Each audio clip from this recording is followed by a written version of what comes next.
This is Algebra 1, Semester 1, and it's the third unit called Graphing Linears. Linears is another name for lines. It's the seventh lesson called Function Notation.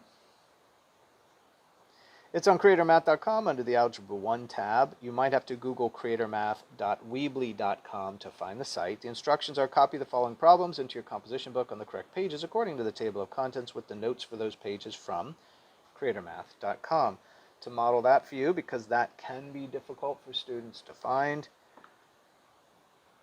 here's the actual name of the website, creatormath.weebly.com. Type that into Google, and if it works right, we should be getting to this home page. It looks like this. That's how you know you're in the right place. And then one of the large parts of the course is filling out a composition book and staying organized. So the instructions for that comp book are on this home page. Just scroll down until you see comp book. There it is. Follow all these directions, watch all these videos, adhere to these due dates, and then place everything where it goes in the different parts of the composition book, and then take notes, and you should have a 90 to 100% on that composition book. Now you're going to have to go to the actual tab of the course you're in, and in this case the video we're making, to find the notes that go on the different pages and the table of contents to explain to you where those notes go. So under this tab, you'll find the vocabulary list. This is a complete list of all the vocabulary we use for the entire school year for algebra. In this case, the video we're making. And then this PDF can be downloaded to your device, and it is searchable. Just Google, how do I search a PDF with whatever type of device you're on, and the instructions are slightly different. There's also going to be the video lessons that we're making now, the problem sets that you'll see here, and the notes that we keep talking about. So let's go down and find the semester of the video we're watching right now, right here. And here's the table of contents for this semester. This should have been written by you, the student, on pages 2 through 6 of your composition book a long time ago. If you haven't written it, stop what you're doing now and go ahead and write this in. It's about 3.5 pages. It's a lot of writing, but it tells you where every single lesson now goes in the comp book and on what pages you can put the notes, right? It also tells you what the notes are. That's the link we'll open. Let's see, this is lesson number 7. So here's the unit, Graphing Linears. There's a bunch of lessons, right? On this one, there's 15 lessons. We're on number 9 right now. We're on number 7 is function notation. Here are the page numbers it goes on in your comp book. Please don't take this video's word for it, but go back and find the table of contents at the time you're viewing this video. Those page numbers probably will be different by then. Here's the link to the notes. Here's the link to the problem set we're doing, and the video will be linked right here. So we're going to click Notes. Fair warning, I've had to open it a couple times sometime to get it load. This one loaded. Now we're able to expand it. And we're going to copy these notes into the composition book on the right pages. This is going to give us some kind of idea of what we're looking at when we start to do problem sets, and give us a background for discussions and other interaction with the content. So what is function notation? Function notation simply takes replaces the y in y equals x with an f of x. And it is pronounced a certain way. It's an f parentheses with an x in the parentheses. It's pronounced f of x equals x in this case. That's function notation. We'll see some illustrations here. We say function notation here, if this is f of x equals x plus 1. If we plug in 1, what happens, we replace 1x with 1, then we replace all the other x's with 1. So in this case it would be 1 plus 1 or 2. If we put in a 2, it would be 2 plus 1 or 3. If we put in a 3 here and replace the x with the 3, it would be 3 plus 1 or 4. So we're going to do some problems to illustrate that and just talk about this idea of function notation. A lot of times students ask why. Why do we need a function notation? Well, the irony of Algebra 1 is we spend a lot of time solving equations, yet in life, the expression is probably far more valuable. In other words, if let's say you have a spreadsheet to review a business you want to invest in, all of those are basically expressions. Each cell contains some expression which acts upon a number and then can give us an underwriting of that business or property, whatever we're looking at, right? So the function notation takes an equation and turns it back into an expression which is more usable for us. And that would be my simplest explanation of why we have function notation. It makes the equation far more usable in real life. So copy those notes into your comp book, and then let's look at some of the problems and talk about what we see. So here we're given an equation, y equals x. And this is just, if you went and graphed this even, and I hope you do this on a regular basis. Let's see, can I do this? Okay, there we go. Sorry guys, I get lost in my phone here. Okay, so if we just simply graph this, right, and we say y equals x, y equals x. There it is. That's a graph. It's a line going up at a 45-degree angle. The slope is 1, which is rise 1, go to the right 1, rise 1, run 1, and it's passing through the origin 0, 0 because there's no no y-intercept there. So that's what the graph looks like. What are we talking about here? We're talking about literally replacing the y with f of x. So now we have f of x equals x. How do we pronounce it? F of x, that's it, equals x. That's how you pronounce it. You don't say f parentheses x, although if you did, I'd know what you were talking about, but the proper way to pronounce it is f of x. So here's what we have. Given this one, what do you get? You get this. That's all. They're going to start out nice and slow here, right? How is f of x spoken? We already said it. F of x equals x, right there. Practice speaking it. And that way when you get to Algebra 2, you're going to work with a lot of functions, and you'll be able to at least function, verbally in the class. You'll be able to say, hey, it's a function, f of x equals x in this case.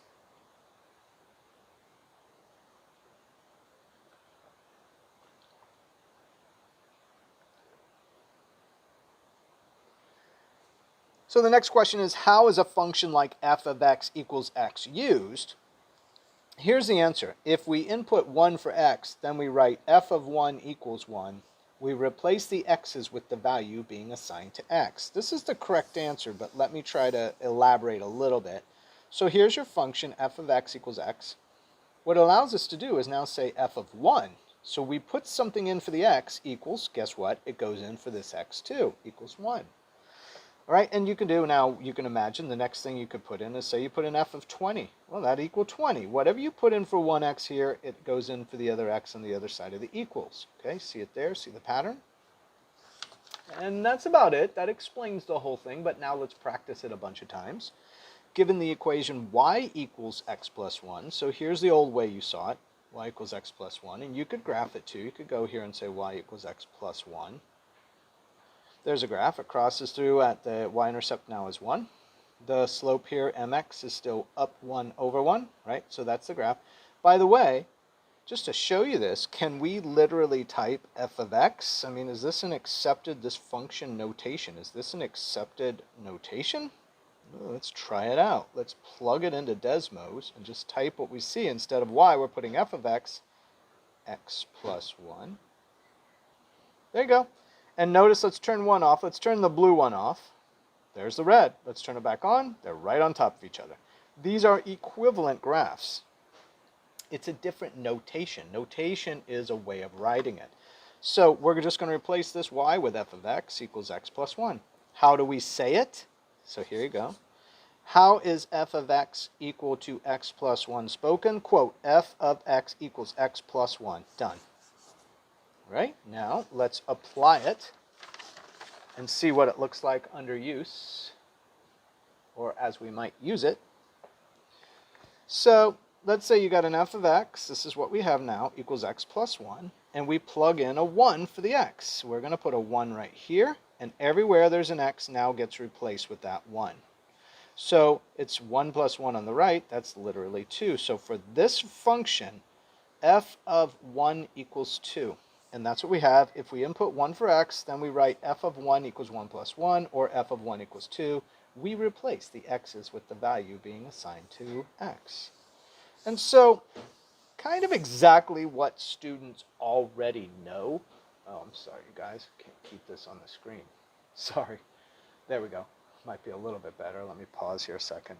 So it's kind of what students already know about equations and language in algebra class. It's just an expansion of it and a different way of looking at it. And, I would just argue it helps students deepen their understanding to see it different ways. And then I would argue this is the way most math is used in real life. We underwrite multifamily properties on a spreadsheet. we use all expressions in that. We don't use equations. And so the function notation makes a lot more sense for that because it now takes an equation and allows it to behave back like an expression again. Keep in mind, just to review that, I keep saying expression and equation, and I know that was prior in our learning. 2x is an expression. 2x equals 6 is an equation. The equation has an equals sign. We don't use equations very much. We don't really do this. We normally just say something equals 2x. So if you plug in 5, now that cell's going to be 10. If you plug in 100, it's going to be 200. This is more useful, the expression. This is an expression. This is an equation. And that would be my argument, is that we are correcting our content to be more usable because we spend so much time in equations in the old days when really probably expressions are the far more usable part of algebra for the rest of your life. You will use expressions. I don't know how many equations I solve each day, but I use spreadsheets with hundreds of expressions on them every day. Okay, so given an equation, y equals, so now we got, look at this, y equals x squared plus 2x plus 1. All right, we're stepping it up. How can this be written in function notation? Just replace the y with f of x and repeat the right side. And this is pronounced f of x equals x to the power 2 plus 2 times x plus 1. So this is what it is with an f of x on it. This is how it's pronounced, f of x equals x to the power 2 plus 2 times x plus 1.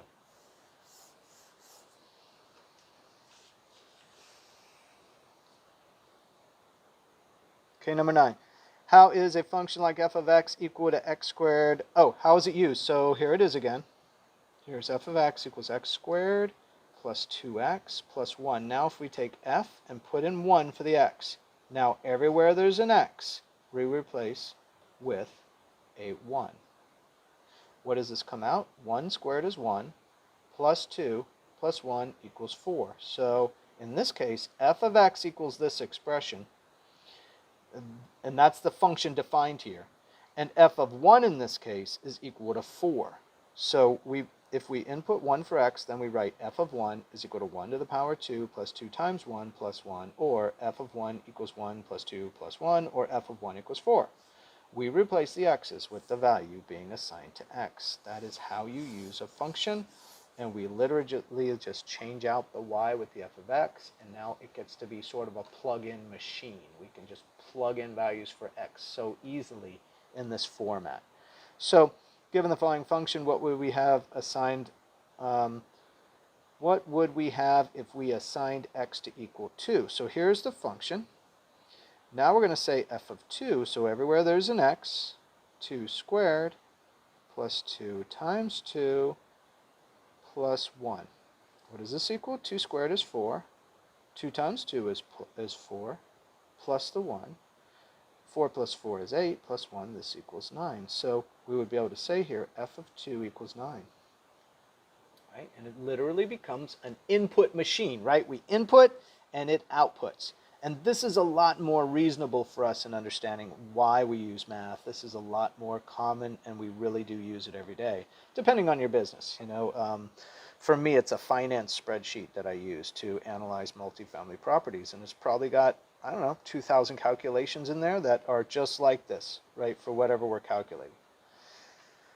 So here's f of 2 equals 2 squared plus 2 times 2 plus 1, or f of 2 equals 4 plus 4 plus 1, or f of 2 equals 9, just like we just did here. We replace the x's with the value being assigned to x. Input and an output. Given the function f of x equals this, what we have, oh, well, now we're doing 3. So f of 3 equals 3 squared plus 2 times 3 plus 1.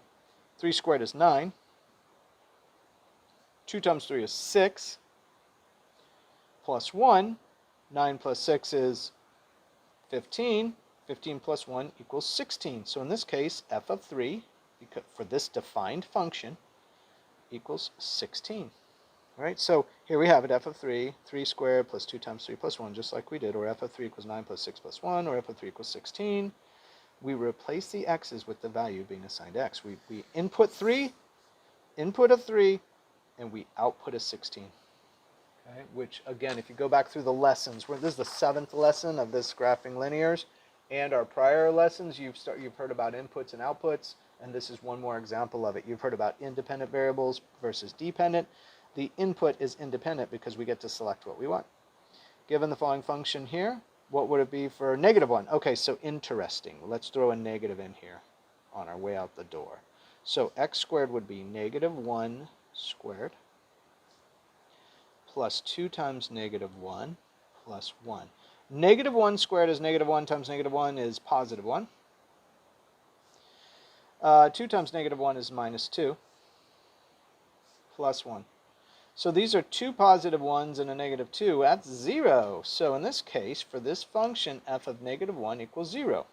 So f of -1, here it is, laying out everything we just did. Here's 1 minus 2 plus 1, or 0. We replace the x's with the value being assigned. So just an understanding, this one is the input, right? And this is what came out of the machine. This is the output. And that's why this is an independent variable. Independent. Because we chose -1. Over here, we didn't choose 0. This thing is dependent because it depends on what it's requiring us to do. In this case, it's requiring us to go through this process, manipulation of these numbers in this way, and produce this output. So the output is dependent. Dependent. Because it depends on the independent choice you made. It was independent when you made it. You chose it. Now it is dependent because you can't choose it. It's going to be spit out on what it is. So concepts we've been talking about that hopefully come across as review for you. Make sure you're matching up the title of this video with the practice set you're doing. This is Algebra 1, Semester 1, 03 Graphing Linears. It's the 7th lesson called Function Notation Practice on CreatorMath.com under the Algebra 1 tab. Hope this helps.